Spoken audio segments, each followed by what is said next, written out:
ഏവർക്കും ഹോപ്സിൻ്റെ യൂട്യൂബ് ചാനലിലേക്ക് സ്വാഗതം. എൻ്റെ പേര് സുധീഷ്. നമ്മൾ ഇന്നത്തെ ക്ലാസ്സിൽ വർക്കൗട്ട് ചെയ്യുന്നത് മാത്സിൻ്റെ കുറച്ച് പ്രീവിയസ് ക്വസ്റ്റ്യൻസ് ആണ്. അപ്പോൾ നമ്മൾ ഒന്നാമത്തെ ചോദ്യം, ഒരാൾ ഒരു സാധനം 1250 രൂപയ്ക്ക് വിറ്റപ്പോൾ 25% ലാഭം കിട്ടി എങ്കിൽ 10% നഷ്ടത്തിന് വിറ്റിരുന്നെങ്കിൽ അയാൾ വിറ്റ വില എത്ര എന്നാണ് ചോദ്യം. നമുക്ക് ആൻസറിലേക്ക് വരാം. നോക്കിക്കേ, 1250 രൂപയ്ക്ക് വിറ്റപ്പോൾ അവന് 25% ലാഭം കിട്ടി. ശതമാനം നമ്മൾ പറയുന്നത് 100-ലല്ലേ, അപ്പോൾ 100-ൽ 25 ലാഭം എന്ന് പറയുമ്പോൾ അധികമല്ലേ, അപ്പോൾ 100-ൻ്റെ കൂടെ 25 കൂടി എന്ന് പറയുമ്പോൾ 125%. 25 ലാഭം എന്ന് പറയുമ്പോൾ 100-ൻ്റെ കൂടെ 25 കൂട്ടി 125. ആ 125%-ൻ്റെ വിലയാണ് എത്ര?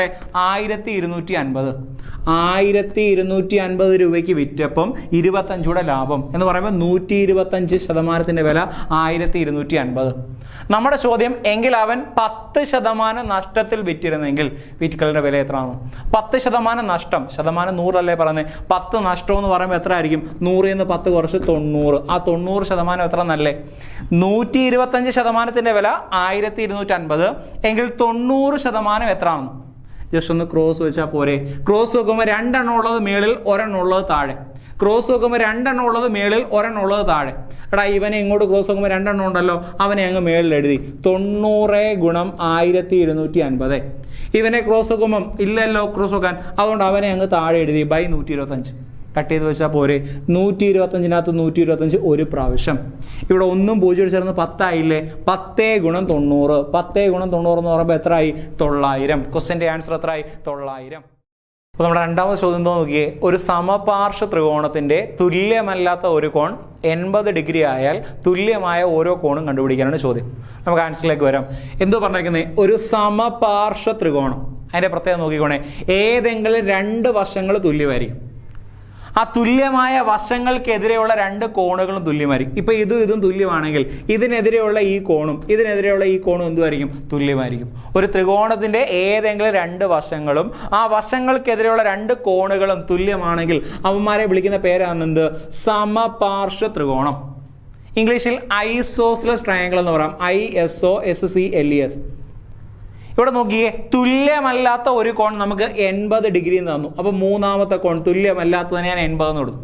എടാ, ഒരു ത്രികോണത്തിന്റെ 3 കോണൂടെ കൂട്ടുമ്പോൾ എത്ര ഡിഗ്രിയാണെന്ന് നിങ്ങൾക്ക് അറിയാം? 180 അല്ലേ? 3 എണ്ണൂടെ കൂട്ടുമ്പോൾ 180. അതിനകത്ത് ഒരെണ്ണം എത്ര ഉണ്ട്? 80 ഉണ്ട്. അപ്പൊ 180-ൽ നിന്ന് ആ 80 അങ്ങ് കുറച്ചു. 180-ൽ നിന്ന് 80 കുറച്ചാൽ എത്ര ഡിഗ്രിയാ? 100 ഡിഗ്രി എന്ന് കിട്ടി. അപ്പൊ ഇവന്മാർ 2 പേരോടെ ചേരുമ്പോൾ എത്ര കിട്ടണം? 100 ഡിഗ്രി എന്ന് കിട്ടണം. തുല്യമല്ലേ 2 പേരും? ഇത് രണ്ടും തുല്യമല്ലേ? അതുകൊണ്ട് ഓരോന്നും കണ്ടുപിടിക്കാൻ ആ 100-നെ എത്ര കൊണ്ട് ഹരിച്ചാൽ മതി? 2 കൊണ്ട് ഹരിച്ചാൽ മതി. 100/2 എന്ന് പറയുമ്പം ഓരോ കോണിന്റെ അളവ് എത്ര ഡിഗ്രി? 50 ഡിഗ്രി. ക്വസ്റ്റ്യന്റെ ആൻസർ 50 ഡിഗ്രി. അപ്പോൾ നമ്മൾ അടിച്ചു നോക്കിയേ, 6 ലിറ്റർ പാൽ 8 കുപ്പികളിലായി തുല്യമായി വീതിക്കുന്നു. അതിൽ നിന്ന് ഒരു കുപ്പിയിലെ പാലിന്റെ 2/3 ഭാഗം എടുത്ത് ചായ ഇട്ടു എങ്കിൽ ചായ ഇട്ട പാലിന്റെ അളവ് എത്ര എന്നാണ് ചോദ്യം. നോക്കിക്കേ, മൊത്തത്തിൽ 6 ലിറ്റർ പാലുണ്ടായിരുന്നു. അതെത്ര കുപ്പികളിലാക്കി മാറ്റി? 8 കുപ്പികളിൽ തുല്യമാക്കി. മൊത്തത്തിൽ 6 ലിറ്റർ ആയിരുന്നേ, 6 ഉണ്ടായിരുന്നതിനെ എത്ര കുപ്പികളിലേക്ക് മാറ്റിയേ? 8 കുപ്പികളിലേക്ക് മാറ്റി. അപ്പൊ 6/8. ഒരു കുപ്പിയിലെ പാലിന്റെ അളവ് എന്ന് പറയുമ്പോൾ മൊത്തത്തിൽ 6 ലിറ്റർ, അത് 8 കുപ്പികളിലേക്ക് മാറ്റുമ്പം ഒരു കുപ്പിയിലെ പാലിന്റെ അളവ് എന്ന് പറയുമ്പോൾ എത്ര? 6/8. ആ ഒരു കുപ്പിയിലെ പാലിന്റെ 2/3 പാർട്ട് എടുത്താണ് എന്ത് ചെയ്തേ? ചായ ഇട്ടെ. ഒരു കുപ്പിയിലെ അളവ് എത്ര നമുക്ക് കിട്ടി? 6/8. അതിന്റെ എത്ര ഭാഗം കണ്ടുപിടിച്ചാൽ മതി? 2/3 ഭാഗം കണ്ടുപിടിച്ചാൽ പോരെ. അപ്പൊ 6/8 × 2/3. കാര്യം മനസ്സിലായോ? മൊത്തത്തിൽ 6 ലിറ്റർ പാലുണ്ടായിരുന്നു, അത് എത്ര കുപ്പികളിലേക്ക് മാറ്റി? 8 കുപ്പികളിലേക്ക് മാറ്റി. അപ്പോൾ ഓരോ കുപ്പിയിലെയും കണ്ടുപിടിക്കാൻ ആകെയുള്ള 6-നെ നമ്മൾ എത്ര കൊണ്ട് ഹരിക്കുന്നു? 8 കൊണ്ട് ഹരിക്കുന്നു. 6/8. ആ ഒരു കുപ്പിയിലെ പാലിന്റെ എത്ര ഭാഗം എടുത്തു? 2/3 ഭാഗം. ഇത് ഒരു കുപ്പിയിലെ അളവാണ് 6/8, അതിന്റെ 2/3 പാർട്ട്. ഇനി ഇത് കട്ട് ചെയ്ത് വെച്ചാൽ നമ്മുടെ ക്വസ്റ്റ്യൻ്റെ ആൻസറായി. കട്ട് ചെയ്ത് വെച്ചാൽ പോരെ. നോക്കിക്കേ, 6-നകത്ത് 3. 6-നകത്ത് 3 എത്ര പ്രാവശ്യം? 2 പ്രാവശ്യം. 2-നകത്ത് 2 1 പ്രാവശ്യം. 8-നകത്ത് 2 4 പ്രാവശ്യം. വീണ്ടും 2-നകത്ത് 2 1 പ്രാവശ്യം. 4-നകത്ത് 2 2 പ്രാവശ്യം. മേളിൽ അവശേഷിക്കുന്ന 1 × 1 1. താഴെ അവശേഷിക്കുന്ന 2. ഒന്നുകൂടെ നോക്കിക്കേ, മൊത്തത്തിൽ 6 ലിറ്റർ ഉണ്ടായിരുന്നു, അത് 8 കുപ്പികളായിട്ട് തുല്യമായിട്ട് വീതിച്ചു. അതുകൊണ്ട് ഒരു കുപ്പിയിലെ കണ്ടുപിടിക്കാൻ 6/8. അതിന്റെ എത്ര പാർട്ട്? 2/3. അതിന്റെ 2/3. ഇനി ഇത് കട്ട് ചെയ്ത് വെക്കുവാന്നേ മാത്രമേ ഉള്ളൂ. വേണമെങ്കിൽ നേരിട്ട് ഗുണിക്കാം. 6 2 12, 8 3 24 എന്നിട്ട് ചെറുതാക്കിയാലും മതി. നിങ്ങളുടെ ഇഷ്ടം. 6 × 2 12, 8 × 3 24. 12-നകത്ത് 12 ഒരു പ്രാവശ്യം, 24-നകത്ത് 12 2 പ്രാവശ്യം. എങ്ങനെ വെച്ചാലും നമുക്ക് ഒരേ ആൻസറേ കിട്ടത്തുള്ളൂ. ക്വസ്റ്റ്യൻ്റെ ആൻസർ 1/2 ലിറ്റർ. ആൻസർ 1/2. അടുത്ത ചോദ്യത്തിലേക്ക് വരാം. ഒരു ചതുരത്തിന്റെ നീളവും വീതിയും തമ്മിലുള്ള അംശബന്ധം 5:2 ചുറ്റളവ് 140 സെന്റിമീറ്ററും ആണെങ്കിൽ അതിന്റെ പരപ്പളവ് എത്ര എന്നാണ് ചോദ്യം. നമുക്ക് ആൻസറിലേക്ക് വരാം. നീളത്തിന്റെയും വീതിയുടെയും അംശബന്ധമാണ് എത്ര? 5:2. ഈസ്റ്റ് മാറ്റി നമുക്ക് എക്സ് ആയിട്ട് എടുക്കാം. നീളത്തിന്റെ റേഷ്യോ 5 ആയതുകൊണ്ട് 5x, വീതിയുടെ റേഷ്യോ 2 ഉണ്ടായിട്ട് വീതി എന്ന് പറയുന്നത് 2x. നീളം 5x എന്നും എടുത്തു, വീതി 2x എന്നും എടുത്തു. ഇനി തന്നിട്ടുള്ള നോക്കിയേ, ചുറ്റളവ് എത്രാന്ന് തന്നു? 140 എന്ന് തന്നു. ചുറ്റളവ് കണ്ടുപിടിക്കാൻ ഒരു ചതുരത്തിന്റെ ചുറ്റളവ് കണ്ടുപിടിക്കാൻ ഇക്വേഷൻ 2 × L+B. ചതുരത്തിന്റെ ചുറ്റളവിന്റെ ഇക്വേഷൻ 2 × L+B. അവന്റെ വിലയാണ്, ചുറ്റളവാണ് എത്ര തന്നിരിക്കുന്നത്? 140.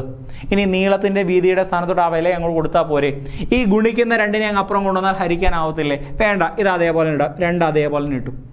നീളത്തിന്റെ സ്ഥാനത്ത് 5x പ്ലസ് വീതിയുടെ സ്ഥാനത്ത് 2x സമം 140. നിങ്ങളുടെ ഇഷ്ടമാണ് ഗുണിക്കുന്നതിനെ അപ്പുറം കൊണ്ടുപോകുന്നതൊക്കെ, അത് നിങ്ങൾക്ക് ഇഷ്ടമുള്ളതിൽ ചെയ്യാം. ഞാൻ ഈ രണ്ടിനെ അതേപോലെ തന്നെ എഴുതി. 2x-ഉം 5x കൂടെ ചേർന്നാൽ 2x + 5x എന്ന് പറഞ്ഞാൽ എത്ര x ആയി? 7x ആയി. സമം 140. 7 2 14x. 14x സമം 140. അവിടെ നിന്ന് എക്സിന്റെ വില കണ്ടുപിടിക്കാൻ x സമം 140/14. ഈ ഗുണിക്കുന്ന 14 ഇപ്പുറമാക്കി ഹരിക്കാൻ. 140-നെ 14 കൊണ്ട് ഹരിച്ചപ്പോൾ നമുക്ക് എത്ര എന്ന് വരും? 10 എന്ന് കിട്ടി. എക്സിന്റെ വില 10. എക്സിന്റെ വില 10 എന്ന് കിട്ടി. നമുക്ക് നീളം 5x ആയിരുന്നു, വീതി 2x ആയിരുന്നു. ഇങ്ങോട്ട് എഴുതാം. നീളം 5x, 5 × 10, 5 × 10 50. വീതി 2x, 2 × 10, 2 × 10 20. നീളം 5x-ഉം വീതി 2x-ഉം ആയിരുന്നു. എക്സിന്റെ വില 10 എന്ന് കിട്ടിയോണ്ട് 5 × 10 50 എന്നും കിട്ടി, വീതിയുടെ സ്ഥാനത്ത് 20 എന്നും കിട്ടി. നമ്മുടെ ചോദ്യം എന്ത് കണ്ടുപിടിക്കാന്? പരപ്പളവ്, വിസ്തീർണം, ഏരിയ. ഇംഗ്ലീഷിൽ ഏരിയ എന്ന് പറയാം. ഏരിയ കണ്ടുപിടിക്കാൻ ഇക്വേഷൻ, ഏരിയയുടെ ഇക്വേഷൻ ലെങ്ത് × ബ്രെഡ്ത്ത്, നീളം ഗുണം വീതി. ഇവന്മാര് പരസ്പരം ഗുണിച്ചാൽ പോരെ ഏരിയ കണ്ടുപിടിക്കാൻ? നീളം ഗുണം വീതി. പറശ്ശിപ്പ് പറ 50 × 20. എടാ 5 2 10 അല്ലേ? എത്ര പൂജ്യം കിടക്കുന്നു? ആ 2 പൂജ്യം അങ്ങ് കൊടുത്താൽ പോരെ? ക്വസ്റ്റ്യൻ്റെ ആൻസർ 1000. ഏരിയയുടെ യൂണിറ്റ് പറ? സെന്റിമീറ്റർ². ആൻസർ 1000 സെന്റിമീറ്റർ². ചുറ്റളവ് കണ്ടുപിടിക്കാൻ ഇക്വേഷൻ 2 × L+B. ചതുരത്തിന്റെ വിസ്തീർണം കണ്ടുപിടിക്കാൻ ഇക്വേഷൻ നീളം ഗുണം വീതി. ഗുണിച്ചെഴുതിയപ്പം 1000. അടുത്ത ചോദ്യത്തിലേക്ക് വരാം. ഒരു പോസിറ്റീവ് സംഖ്യയുടെ 4 മടങ്ങെന്ന് പറയുന്നത് സംഖ്യയുടെ വർഗത്തിൽ നിന്ന് 96 കുറയ്ക്കുന്നതിന് തുല്യമാണെങ്കിൽ സംഖ്യ ഏതെന്നാണ് ചോദ്യം. അപ്പോൾ നമുക്ക് ആൻസറിലേക്ക് വരാം. ശ്രദ്ധിക്കുക, ഒരു സംഖ്യ, ഒരു പോസിറ്റീവ് നമ്പർ, അതിൻ്റെ എത്ര മടങ്ങ്? 4 മടങ്ങെന്ന് പറയുന്നത് ആ സംഖ്യയുടെ വർഗത്തിൽ നിന്ന് എത്ര കുറയ്ക്കാൻ? 96 കുറയ്ക്കാൻ. അതിന് തുല്യം എന്ന് കാണിക്കാൻ സമയം കിട്ടുന്നേ ഉള്ളൂ. ആ സംഖ്യ നമുക്ക് x എന്ന് എടുക്കാം. നമ്പറിനെ നമ്മൾ x എന്ന് സങ്കല്പിക്കുവാണെങ്കിൽ സംഖ്യ നമ്മൾ x എന്ന് എടുക്കുമോ? എഴുതണ്ട, പറഞ്ഞാൽ മാത്രമേ. നോക്ക്, 4 മടങ്ങെന്നല്ലേ പറഞ്ഞേക്കുന്നേ. സംഖ്യയുടെ 4 മടങ്ങ് എന്ന് പറയുമ്പോൾ എക്സിനെ 4 കൊണ്ട് ഗുണിക്കാൻ. സംഖ്യയുടെ 4 മടങ്ങെന്ന് പറയുമ്പോൾ 4x. അതിൻ്റെ വർഗത്തിൽ നിന്ന്, സംഖ്യയുടെ വർഗത്തെ നമ്മൾ x² എന്ന് എഴുതി. അതിൽ നിന്ന് എത്ര കുറയ്ക്കാനോ? 96 കുറയ്ക്കുന്നതിന് തുല്യം എന്ന് കാണിക്കാനാണ് സമചിഹ്നം കൊടുത്തത്. 4 മടങ്ങെന്ന് പറയുന്നത് വർഗത്തിൽ നിന്ന് 96 കുറയ്ക്കുന്നതിന് തുല്യം. ഇതിനെയൊക്കെ ഇപ്പുറം കൊണ്ടുവന്ന് നമുക്കൊരു സെക്കൻഡ് ഡിഗ്രി ഇക്വേഷൻ ആയിരിക്കും കിട്ടുന്നത്. പിന്നെ നമ്മൾ അതിനെ സോൾവ് ചെയ്യണം. x = -b ± √b² - 4ac/2a. നമുക്ക് അതിനൊന്നും നിൽക്കേണ്ട. 4 ഓപ്ഷൻ ഇല്ലേ? സംഖ്യയല്ലേ കണ്ടുപിടിക്കേണ്ടേ? ഓരോ ഓപ്ഷനും കൊടുത്താൽ മതി. എക്സിൻ്റെ സ്ഥാനത്ത് നമ്മൾ ആദ്യത്തെ ഓപ്ഷൻ എത്ര കൊടുക്കുക? 10 കൊടുക്കുക. അപ്പുറം ഇപ്പുറം 10 കൊടുക്കുമ്പോൾ ശരിയാവുമെന്ന് ചെക്ക് ചെയ്താൽ മതി. നോക്കാം നമുക്ക്. 4 × 10, 4 × 10 40 എന്നായി. സമം എക്സിൻ്റെ സ്ക്വയർ, എക്സ് 10 അല്ലേ എടുത്തേ, 10ൻ്റെ സ്ക്വയർ 100, 100 - 96. 100ൽ നിന്ന് 96 കുറച്ചാൽ 4 വരത്തുള്ളൂ. 40 = 4 എഴുതാൻ പറ്റുമോ? 40 4ന് തുല്യമാണോ? അപ്പോൾ ഓപ്ഷൻ എ അല്ല. ഇതും സെയിം ആവുന്നില്ല, അപ്പുറം ഇപ്പുറം തുല്യമാവുന്നില്ല. അപ്പോൾ അടുത്ത ഓപ്ഷനിലേക്ക് വരുന്നു, 8ലേക്ക് വരുന്നു. കൊടുത്തു നോക്കാം. 4 × 8, എക്സിൻ്റെ സ്ഥാനത്ത് 8 കൊടുക്കുവാണെങ്കിൽ 4 8 32. ഇനി അടുത്തത് 8ൻ്റെ സ്ക്വയർ, 8ൻ്റെ സ്ക്വയർ 64. അതിൽ നിന്ന് 96 കുറയ്ക്കാൻ. 64 96 കുറച്ചാൽ നെഗറ്റീവ് ഒക്കെ അല്ലേ വരുന്നത്, പക്ഷെ അപ്പുറം നെഗറ്റീവ് ആണോ കിടക്കുന്നത്? അപ്പോൾ അതുമല്ല, ഓപ്ഷൻ ബിയുമല്ല. എയുമല്ല ബിയുമല്ല. അടുത്ത ഓപ്ഷനിലേക്ക് വരിക. എക്സിന് നമ്മൾ എത്ര കൊടുക്കുക? 12 കൊടുത്ത് നോക്കുക. ഇതുമല്ല ഇതുമല്ല, വെട്ടിക്കളഞ്ഞു. ഇനി എക്സിന്റെ സ്ഥാനത്തോട്ട് 12 കൊടുക്കുക. 4 ഗുണം 12 നോക്ക്. 4 ഗുണം 12 48 എന്ന് കിട്ടി. ഇനി എക്സിന്റെ 12ന്റെ സ്ക്വയർ എടുക്കാനാ. 12ന്റെ സ്ക്വയർ 12 ഗുണം 12 144 മൈനസ് 96. 144ൽ നിന്ന് 96 വേണമെങ്കിൽ ഒന്ന് കുറച്ച് നോക്കാം. 144 മൈനസ് 96. 14ൽ നിന്ന് 6 കുറച്ചാൽ 8. ബാക്കി ഇനി ഇവിടെ 13 അല്ലേ? 13ൽ നിന്ന് 9 കുറച്ചാൽ 4, 48 സമം 48. ഇപ്പുറോ 48 അപ്പുറോ 48. ഏത് ഓപ്ഷൻ കൊടുത്തപ്പോൾ കിട്ടി? ആൻസർ, നമ്മുടെ ആൻസർ ഓപ്ഷൻ സി. ക്വസ്റ്റ്യൻ്റെ ആൻസർ ഓപ്ഷൻ സി. ഇതിനെ വേണമെങ്കിൽ സെക്കൻഡ് ഡിഗ്രി ആക്കി ചെയ്യാം. നമ്മൾ അതിന് നിന്നില്ല. 4 ഓപ്ഷൻ ഉണ്ടല്ലോ, ഓപ്ഷൻ കണക്ട് ചെയ്യുന്നേ ഉള്ളൂ. ഓരോ ഓപ്ഷനും ആ എക്സിൻ്റെ സ്ഥാനത്തോട് കൊടുക്കുക. 4 മടങ്ങെന്ന് പറയുമ്പോൾ 4x, തുല്യമെന്ന് കാണിക്കാൻ സമം കിട്ടും. സംഖ്യയുടെ വർഗ്ഗം എന്ന് പറയുമ്പോൾ എക്സ് സ്ക്വയർ, വർഗ്ഗത്തിൽ നിന്ന് 96 കുറയ്ക്കാൻ, അപ്പോൾ എക്സ് സ്ക്വയർ മൈനസ് 96. ഇനി ഓരോ ഓപ്ഷനും കൊടുക്കുമ്പോൾ അപ്പുറം ഇപ്പുറം ശരിയായിട്ട് വരുന്നത് ഓപ്ഷൻ സി എ ഉള്ളൂ. അതുകൊണ്ട് ക്വസ്റ്റ്യൻ്റെ ആൻസർ 12. അടിച്ചു നോക്കിയേ, ഈ ശ്രേണിയിലെ തൊട്ടടുത്ത നമ്പർ കണ്ടുപിടിക്കാൻ, തൊട്ടടുത്ത പദം കണ്ടുപിടിക്കാനാണ് ചോദ്യം. നോക്കാം. 3, 12, 27, 48 ഡാഷ്. എടാ 3 എത്രയായിട്ട് മാറി? 12 ആയിട്ട് മാറി. 3 12 ആയി എന്ന് പറയുമ്പോൾ എത്ര കൂടിയേ? 9 അല്ലേ കൂടിയേ? ആ 12 27 ആയി. 12 27 ആയി എന്ന് പറയുമ്പോൾ എത്ര കൂടിയേ? 15 കൂടിയേ.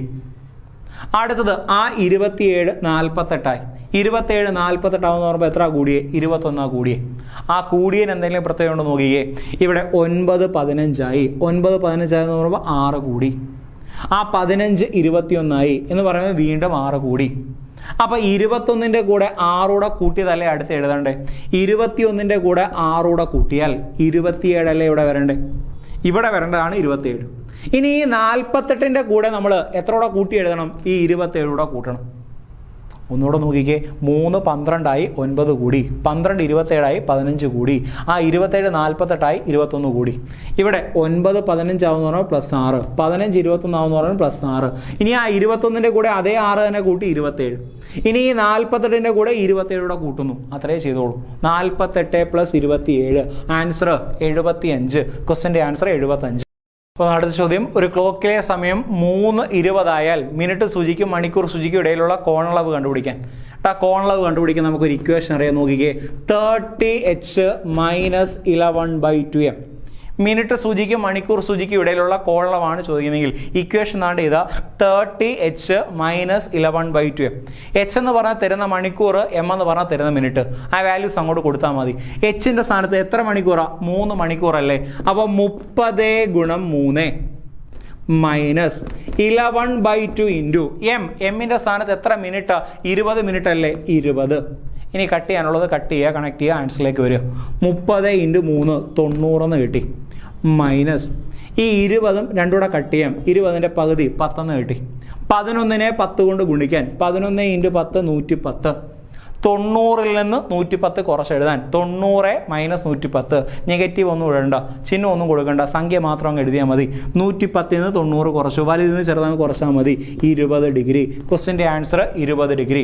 ഇങ്ങനെ കിട്ടുന്ന ആൻസർ 180ൽ കൂടുതലാണ് വരുന്നതെങ്കിൽ, ഇവിടെ ചെയ്ത് വരുമ്പോൾ നിങ്ങൾക്ക് 180ൽ കൂടുതൽ വന്നാൽ നിങ്ങൾ 360 കുറച്ചോണം. പക്ഷെ ഇവിടെ നമുക്ക് എത്ര കിട്ടി? 20 അല്ലേ? ആൻസർ 20. അടുത്ത് നോക്കിയേ. ഒരു ഫുട്ബോൾ ടൂർണമെന്റിൽ പങ്കെടുക്കുന്ന എല്ലാ ടീമുകളും പരസ്പരം കളിച്ചപ്പോൾ ആകെ 28 കളികൾ നടന്നു എങ്കിൽ ആ ടൂർണമെന്റിൽ പങ്കെടുത്ത ടീമുകളുടെ എണ്ണം എത്ര എന്നാണ് ചോദ്യം. എടാ നമ്മൾ പഠിച്ചിട്ടുണ്ട്, ഒരു യോഗത്തിൽ പങ്കെടുക്കുന്ന ആൾക്കാർ പരസ്പരം കൈ കൊടുത്താൽ ആകെ എത്ര ഹസ്തദാനം നടക്കും? അതേ ടൈപ്പ് തന്നെയാണ് ഇവിടെ. ഒരു ഫുട്ബോൾ ടൂർണമെന്റിലെ എല്ലാ ടീമുകളും പരസ്പരം കളിക്കുന്നു. അങ്ങനെ കളിച്ചപ്പോൾ ആകെ എത്ര കളി നടന്നു? 28 കളി നടന്നു എങ്കിൽ അതിൽ പങ്കെടുത്ത ടീമുകളുടെ എണ്ണമാണ് ചോദ്യം. ഹസ്തദാനത്തിന്റെ കണ്ടീഷൻ നിങ്ങൾക്ക് അറിയാമോ? n × n - 1/2. ഒരു ടീമിലെ ഹസ്തദാനം, ഒരു യോഗത്തിൽ പങ്കെടുക്കുന്ന ആൾക്കാർ, ഇവിടെ ഒരു ഫുട്ബോൾ ടീമിലെ ആൾക്കാർ എന്ന് പറയുമ്പോൾ കണ്ടീഷൻ n × n - 1/2. അവിടെ ആകെ കളികളുടെ എണ്ണം 28. എത്ര ടീം ഉണ്ടെന്ന എന്നിൻ്റെ വില കണ്ടുപിടിക്കാനാണ് നമ്മുടെ ചോദ്യം. ഒരു ടീമിലെ ഹസ്താനം ചോദിച്ചാലും ഒരു ഫുട്ബോൾ ടീമിൽ കളിക്കുന്ന ടീമുകളുടെ എണ്ണമൊക്കെ കണ്ടുപിടിക്കാനുള്ള പ്രത്യേകത n×n-1/2 ആണ്. അതിൻ്റെ വില നമുക്ക് 28 തന്നു. ഇവിടെ ടീമുകളുടെ എണ്ണം n കണ്ടുപിടിക്കാൻ ഇതിനെ ഇങ്ങോട്ട് ക്രോസ് ചെയ്താൽ സെക്കൻഡ് ഡിഗ്രി ഒക്കെയാണ് പോകുന്നത്. ഓപ്ഷൻ മതി. 4 ഓപ്ഷൻ കൊടുത്ത് നോക്കുന്നു. ഫസ്റ്റ് ഓപ്ഷൻ എത്ര കിടക്കുന്നത്? 6 അല്ലേ? n വരുന്നിടത്ത് 6 കൊടുക്കാമെന്ന് മാത്രമേ ഉള്ളൂ. 6 ന്ന് 1 കുറച്ചാൽ 5/2. ഇത് ചെയ്യുമ്പോൾ നമുക്ക് എത്ര കിട്ടുമെന്ന് നോക്കിയാൽ മതി? 28 കിട്ടുമെന്ന് നോക്കിയാൽ മതി. 6ഉം 2 കട്ട് ചെയ്തു 3. 3 × 5 എത്രയേ വരുന്നുള്ളൂ? 15 വരുന്നുള്ളൂ. നമുക്ക് കിട്ടേണ്ട എത്ര? 28. അപ്പോൾ ഓപ്ഷൻ എ അല്ല, കളഞ്ഞു അവനെ. ഓപ്ഷൻ ബി എത്ര കിടക്കുന്നത്? 8 കൊടുക്കുന്നു. n വരുന്നുള്ളത് 8 കൊടുക്കുന്നു. പറ 8 കൊടുത്ത് പറ. 8 ഗുണം 8ൽ നിന്ന് 1 കുറച്ചു 7/2. 8ഉം 2 കട്ട് ചെയ്തു 4. 4 × 7 എത്ര തന്നെ കിട്ടി? 28 തന്നെ കിട്ടി. എത്ര തന്നെ കിട്ടണ്ടേ? 28 തന്നെ കിട്ടണ്ടേ. ഏത് ഓപ്ഷൻ കൊടുത്തപ്പം? 8 കൊടുത്തപ്പം. അപ്പോൾ ഒരു ടീമിലെ ഹസ്തദാനം എന്ന് പറഞ്ഞാൽ ഇക്വേഷൻ എന്ത് തന്നെയാണ്? n×n-1/2. അതിൻ്റെ വില നമുക്ക് 28 തന്നു. ഇനി ഓപ്ഷൻ ചെക്ക് ചെയ്താൽ മാത്രം മതി നിങ്ങൾ. അല്ലാതെ ഇതിനെ ക്രോസ് ചെയ്ത് സെക്കൻഡ് ഡിഗ്രി പിന്നെ അതിനെ സോൾവ് ചെയ്യാനൊന്നും നിൽക്കേണ്ട. 4 ഓപ്ഷൻ എന്തായാലും കാണുമല്ലോ. ആ ഓപ്ഷനകത്ത് ഏത് കൊടുക്കുമ്പോൾ ഈ വില കിട്ടും. അത്രയും മാത്രമേ ഉള്ളൂ. ഒരു ടീമിലെ ഹസ്തദാനമാണ്. ശ്രദ്ധിച്ചോണം. ചില കേസിൽ 2 ടീമിലെ എന്ന് പറയും. 2 ടീമിലെ 2 ക്രിക്കറ്റ് ടീമിലെ അംഗങ്ങൾ പരസ്പരം കൈ കൊടുക്കുന്നു. 2 ടീമിലെ വരുമ്പം ഹസ്തദാനത്തിൻ്റെ കേസ് n². ഇത് എത്ര ടീമിലെയാണ്? ഒരു ടീമിലെയാണ്. 2 ടീമിലെ വരുമ്പോൾ n² യൂസ് ചെയ്യുന്നത്. ഇവിടെ ഒരു ടീമിലെ ആയതുകൊണ്ട് നമ്മൾ n×n-1/2 കണക്ട് ചെയ്തു. ആൻസറിലേക്ക് വന്നു. ക്വസ്റ്റ്യൻ്റെ ആൻസർ 8. നമ്മൾ അടിച്ചു നോക്കിയേ. ഒരു വാഹനം യാത്രയുടെ ആദ്യത്തെ 120 കിലോമീറ്റർ 30 km/h വേഗതയിലും അടുത്ത 120 കിലോമീറ്റർ 20 km/h വേഗതയിലും സഞ്ചരിക്കുന്നു എങ്കിൽ ആ യാത്രയിലെ അവിടുത്തെ ശരാശരി വേഗത എത്ര എന്നാണ് ചോദ്യം. ആവറേജ് സ്പീഡ് കണ്ടുപിടിക്കാൻ. ഒന്നുമില്ല. ആവറേജ് സ്പീഡ് കണ്ടുപിടിക്കുമ്പോൾ നിങ്ങൾ ആദ്യമേ നോക്കേണ്ടത് ദൂരങ്ങൾ സെയിം ആണോ, ഡിസ്റ്റൻസ് സെയിം ആണോ നോക്കണം. ഡിസ്റ്റൻസ് സെയിം ആണെങ്കിൽ ഒറ്റ സ്റ്റെപ്പിൽ നമുക്ക് ആൻസർ കിട്ടും. നോക്കിയേ, ഇവിടെ ആദ്യത്തെ 120 കിലോമീറ്റർ പിന്നെയും 120 കിലോമീറ്റർ ദൂരം രണ്ടിടത്തും സെയിം അല്ലേ? ദൂരങ്ങൾ സെയിം ആണെങ്കിൽ 2 ക്വാണ്ടിറ്റിയുടെ ആവറേജ് സ്പീഡ് കണ്ടുപിടിക്കാൻ 2ab/a+b ഒറ്റ സ്റ്റെപ്പിൽ ആൻസർ ആയി. 2ab/a+b എന്ത് തുല്യം വരുമ്പം ദൂരങ്ങൾ സെയിം ആണെങ്കിൽ ഒരാൾ എയിൽ നിന്ന് ബിയിലേക്ക് പോയി, അയാൾ തന്നെ ബിയിൽ നിന്ന് എയിലേക്ക് വരുന്നു, അവിടെ ദൂരം സെയിം ആണ്. അങ്ങനത്തുള്ള സന്ദർഭങ്ങളിൽ ആവറേജ് സ്പീഡ് കണ്ടുപിടിക്കാൻ അല്ലെങ്കിൽ ദൂരങ്ങൾ സെയിം തരുമ്പം ആവറേജ് സ്പീഡ് കണ്ടുപിടിക്കാൻ 2 എണ്ണേ ഉള്ളെങ്കിൽ 2ab/a+b വില കൊടുത്താൽ മതി. എയും ബിയും തരുന്ന സ്പീഡായിരിക്കും. ആ വാല്യൂസ് അനുസരിച്ച് സബ്സ്റ്റിറ്റ്യൂട്ട് ചെയ്താൽ മാത്രം മതി. പറഞ്ഞു നോക്കാം. 2 എയുടെ സ്ഥാനത്ത് വേഗത 30 അല്ലേ? 30 × 2 × ബിയുടെ സ്ഥാനത്ത് 20 അല്ലേ? Divided by a+b. എയും ബിയുടെ അങ്ങ് കൂട്ടി എഴുതാൻ 30 + 20 എന്ന് പറയുമ്പോൾ എത്ര കിട്ടി? 50 അല്ലേ? 2 × ab/a+b 2 × a 30 b 20 30 20 ചേർത്ത് 50. ഇവിടെ നമുക്ക് 120ന്റെ ആവശ്യമേ ഇല്ല. കാരണം ദൂരം സെയിം ആണ്. ഡിസ്റ്റൻസ് സെയിം ആണെങ്കിൽ ആവറേജ് സ്പീഡ് കണ്ടുപിടിക്കാൻ ഈ ഇക്വേഷൻ യൂസ് ചെയ്താൽ മതി. ഇനി കട്ട് ചെയ്യാനുള്ളത് കട്ട് ചെയ്ത് വെച്ചാൽ നമ്മുടെ ആൻസർ ആയി. ഈ ഒരു 0ഉം ഈ ഒരു 0ഉം കളഞ്ഞു. 30ഉം 5 കട്ട് ചെയ്തു 6 ഗുണിച്ചാ പോരെ. 6 2 12 12 2 24. Answer 24 km/h. മുഴുവൻ യാത്രയിലെയും അവൻ്റെ ശരാശരി വേഗത 24 km/h. ഒരാൾക്ക് 34 വയസ്സുള്ളപ്പോൾ മൂത്ത മകൻ ജനിച്ചു. മൂത്ത മകന് 8 വയസ്സുള്ളപ്പോൾ ഇളയ മകൻ ജനിച്ചു. ഇളയ മകന് ഇപ്പോൾ 13 വയസ്സുണ്ടെങ്കിൽ 10 വർഷം കഴിയുമ്പോൾ അച്ഛൻ്റെ പ്രായം എത്ര? അതാണ് നമ്മുടെ ക്വസ്റ്റ്യൻ. ഈ ഒരു ടൈപ്പ് വരുമ്പോൾ ഏറ്റവും ലാസ്റ്റ് സെൻറ്റൻസിൽ നമുക്ക് പോയാൽ മതി, വേറെ ഒന്നുമില്ല. ഏറ്റവും അവസാനം നോക്കിക്കേ. ഇളയ മകൻ്റെ ഇപ്പോഴത്തെ വയസ്സ് എത്ര?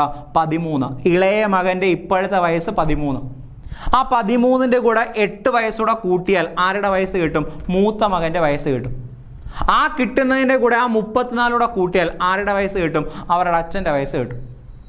അപ്പം അച്ഛൻ്റെ ഇപ്പോഴത്തെ പ്രായം കണ്ടുപിടിക്കാൻ ശ്രദ്ധിക്കുക. താഴെ നിന്ന് വാ. ഈ 13ന്റെ കൂടെ ഇളയ മകൻ്റെ ഇപ്പോഴത്തെ വയസ്സിൻ്റെ കൂടെ 8 ചേർത്തു. അപ്പോൾ ആരുടെ ആയി? മൂത്ത മകൻ്റെ ആയി. ആ മൂത്ത മകൻ്റെ കൂടെ ഈ 34 ചേർത്തു. അച്ഛൻ്റെ ഇപ്പോഴത്തെ വയസ്സായി. കൂട്ടിക്ക് 13ഉം 8ഉം 21. 21ഉം 34 കൂട്ടി. 21ഉം 34 കൂട്ടിയാൽ 55. അച്ഛൻ്റെ ഇപ്പോഴത്തെ വയസ്സാണ് എത്ര എന്ന് കിട്ടിയേ? 55. ഇളയ മകൻ്റെ ഇപ്പോഴത്തെ 13 മൂത്ത മകൻ്റെ കണ്ടുപിടിക്കാൻ 13 8 ചേർത്ത് 21 അച്ഛൻ്റെ കണ്ടുപിടിക്കാൻ അതിൻ്റെ കൂടെ 36 കൂട്ടി 55 അച്ഛൻ്റെ ഇപ്പോഴത്തെ വയസ്സ് 55. പക്ഷെ നമ്മുടെ ചോദ്യം അതല്ല. ക്വസ്റ്റ്യൻ നോക്ക്, എത്ര വർഷം കഴിയുമ്പോൾ? 10 വർഷം കഴിയുമ്പോൾ അച്ഛൻ്റെ വയസ്സ് എത്ര? ഇപ്പോൾ അച്ഛൻ എത്ര വയസ്സാ? 55. 10 വർഷം കഴിയുമ്പം 55ൻ്റെ കൂടെ എത്ര കൂട്ടണം? 10 കൂട്ടണം. 55ഉം 10 കൂട്ടി ആൻസർ എത്ര വരുന്നത്? 65. ക്ലിയർ ആയോ? ഈ ഒരു ടൈപ്പിലെ ചോദ്യം വന്നാൽ താഴേന്ന് മേളിലേക്ക് അങ്ങ് പോയാൽ മതി. ഇളയ മകൻ ഇപ്പോൾ 13, മൂത്ത മകന് 13 8 21, അച്ഛനിപ്പം അതിൻ്റെ കൂടെ 34 കൂട്ടി 55. ഇപ്പോഴത്തെ അച്ഛൻ്റെ പ്രായം എന്ന് ചോദിച്ചിട്ടുണ്ടെങ്കിൽ 55 എഴുതാം. പക്ഷെ നമ്മുടെ ചോദ്യം 10 വർഷം കഴിയുമ്പം 55 + 10 65. ചോദ്യത്തിൻ്റെ ആൻസർ 65. നമ്മൾ ഇന്ന് വർക്കൗട്ട് ചെയ്ത കാര്യങ്ങൾ എല്ലാവർക്കും മനസ്സിലായെന്ന് വിശ്വസിക്കുന്നു. ബാക്കി കാര്യങ്ങളുമായിട്ട് നമുക്ക് മറ്റൊരു വീഡിയോയിൽ കാണാം.